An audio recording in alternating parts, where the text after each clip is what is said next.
I start to see bright lights flashing like a strobe light. I feel my eyelids fluttering like they do in REM sleep when you're dreaming. I begin to see rapid, vivid visual pictures. Without warning, my consciousness, myself, the place I'm thinking from, knowing myself as, suddenly flies out of my physical body and hovers 2 feet above me. I stare with wonder at the creases on my face, the lines on my eyelids. I watch my chest contract and expand. I see the turquoise t-shirt I'm wearing, but I'm not seeing it from my eyes, but looking down above my body. I feel a loving presence behind me, pulling me up, up, up, welcoming back into this magnetic force, this beautiful, exquisite, and intelligent love pulsing all around and within me, welcoming me back home. And I have an epiphany that's changed my life forever. I am not my body. In grad school, after a lecture, I went outside to sit on the cool grass with the other students at lunch. My palms went cold. I felt nauseous. The sunlight raining down on me begins to strobe, the onset of a migraine. A caring friend ushered me into the small room out of the blinding sunshine. I then proceeded to enter into this drug-free, altered state where my consciousness left my body. The experience left me baffled.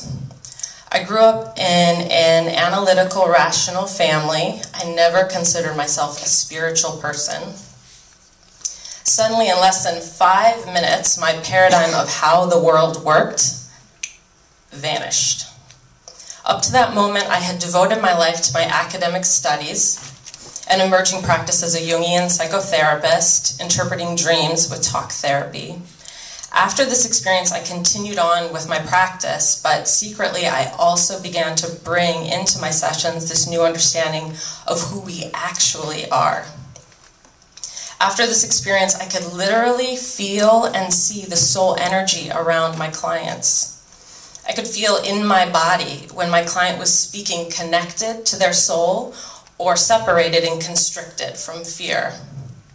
The soul energy is that always loving, still small voice that wants to inform the personality and guide the ego self back in a practical way to their true nature here on the planet. Besides focusing on the health and functioning of the personality, I was also focused on the reasons the spirit of the client came to the planet and what they most deeply wanted to serve here. I assist in lining their life up with that aim and intent. I was amazed to see how healing this was. My clients began feeling more alive, purposeful, and connected. I realized I didn't have a choice. I knew what I had to do. In his book, The Soul's Code, archetypal psychologist James Hillman introduced us to this idea of the acorn theory.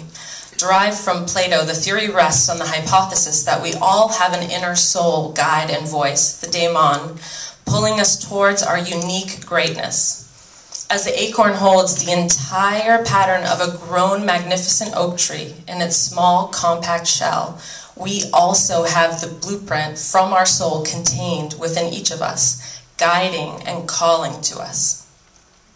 When fully actualized, one can look back and see the clues along the way where life and our soul were conspiring to bring us to our greatest self.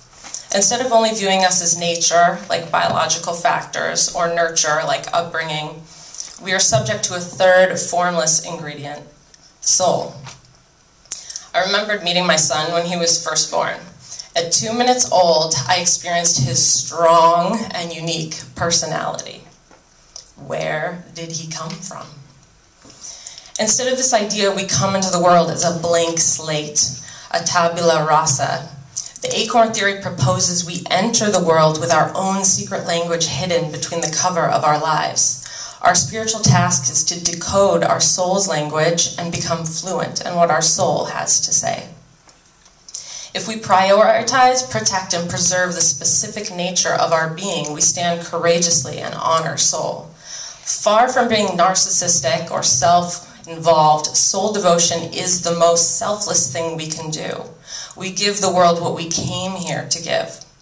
We get out of our own way and trust the energy between the heartbeats, surrender to the force that pumps our blood, and connect to the internal pre-existing wisdom that divides our cells.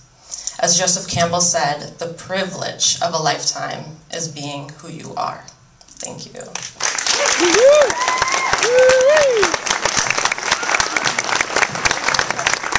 Wow. Is anybody crying?